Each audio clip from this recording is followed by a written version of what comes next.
தன்னோட அண்ணா வந்து வதம் பண்ணுறதுக்கு அனுப்பியிருப்பாளோன்னு சுக்ரீவனுக்கு ஒரு சந்தேகம். அப்போ அங்க வந்து அவரோட மந்திரியா இருக்கிறவர் நம்ம ஆஞ்சநேயர் அவருக்கு சொல்றார், பாருப்பா அங்க வந்து 2 பேர் வந்துட்டு இருக்கா, பாக்குறதுக்கெல்லாம் ரொம்ப இதா இருக்கா, ஆனா எனக்கு என்னவோ சந்தேகமா இருக்கு, என்ன வதம் பண்றதுக்கு என்னோட அண்ணா தான் அனுப்பியிருப்பாரோன்னு.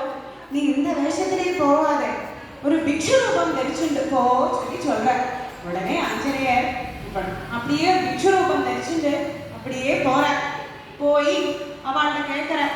அவளும் மேற்காப்புல சீதாதேவி தெரியல அப்படியே வந்துன்னு இருக்கா. இந்த சமயத்துல அவர் கேட்கிற, யாரப்பா நீங்கள் சொல்லி கேட்கிற.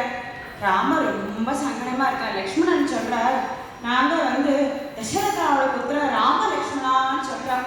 அதை கேட்டதும் அவருக்கு அப்படியே ஒரு ஆனந்தமாயி தன்னோட ஸ்வரூபத்துக்கு வந்துடுறார். அப்படியா பார்த்து தன்னோட பிரபுவை பார்க்கிறார். என்னோட ஸ்ரீராமச்சந்திரமூர்த்தி வந்திருக்காரா அப்படி பார்க்கிற. ராமரும் அப்படியே அந்த பார்த்த மாத்திரையில ஹனுமார் அப்படியே ஆலிங்கனம் பண்ணிக்கிறார். இதுதான் முதல் தரக்கு அவளை பார்த்துக்கிறது. முதல் ஆஞ்சநேயரும் ராமருமா பார்க்கிற சந்தர்ப்பம். அப்படி சொல்ற, வாங்கோ நான் வந்து உங்களை என்னோட ராஜாட்டுக்கு சுக்ரீவன் கிட்ட கூட்டிட்டு போறேன்னு சொல்லி சொல்றேன். அப்படியே கரையில வந்து அப்படியே அவர் 2 கையால தூக்கிட்டு போவார். இங்க அப்படி முடியாதோனோ அப்படியே 2 கையில கட்டிட்டு அப்படியே ரிஷிமுகாச்சலத்துக்கு ராமரையும் லக்ஷ்மணனையும் அப்படியே தன் கையிலேயே தூக்கிட்டு போறான் ஆஞ்சநேயர். அப்படி வந்து அங்க சுக்ரீவர் கிட்ட வர.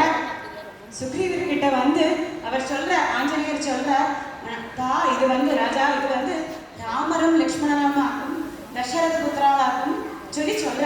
இப்போ நம்ம கூட சக்கியத்துக்கு வந்திருக்கா சொல்லி ஆஞ்சநேயர் சொல்ற. சுக்ரீவன் சொல்ற, நான் ஒரு கவி, ஒரு வானரன், என் கூட சக்கியம் பண்ணதுக்கு ஸ்ரீராமச்சந்திரமூர்த்தியான நீங்களே வந்திருக்கீங்களே, என்னால நம்பவே முடியவில்லை, இன்னொன்னு தொடுக்கும் நம்பவே முடியலையே சொல்லிட்டு ராமருக்கு சொல்ற. ராமர் தொட்டு அப்படியே சுக்ரீவன் ஆலிங்கனம் பண்ணிக்கிறார்.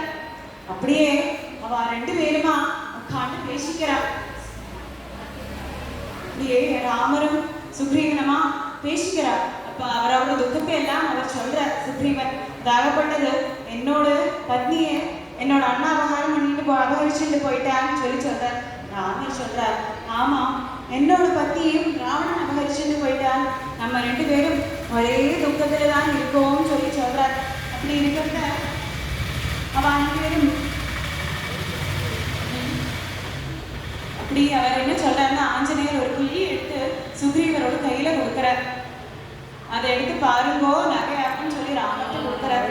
ராமரும் அந்த கிளியெல்லாம் அப்படியே திறக்கிறார். அது என்னவோன்னு அவர் சொல்றார். அந்த கிளியை திறந்து ராமர் பார்க்கிறார். அப்படியே பார்த்துட்டு லக்ஷ்மணன் கிட்ட காட்டி கொடுக்குறார். லக்ஷ்மணன் வந்து அவரோட மன்னியோட கால் மட்டும்தான் பார்த்துருப்பார்.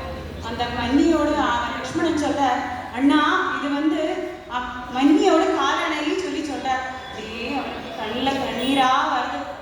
ராமர் சொல்றார், இந்த சந்தர்ப்பத்திலேயே ஆஞ்சநேயர் போய் அக்னியை வளர்க்கறதுக்குள்ள இதெல்லாம் பண்றார். ராமர் சொல்றார், அப்பா சுக்ரீவா, உன்னோட அண்ணாவை நான் வதம் பண்றேன், என்னோட பத்னியை நீ காப்பாத்திட்டா சொல்லி சொல்ற.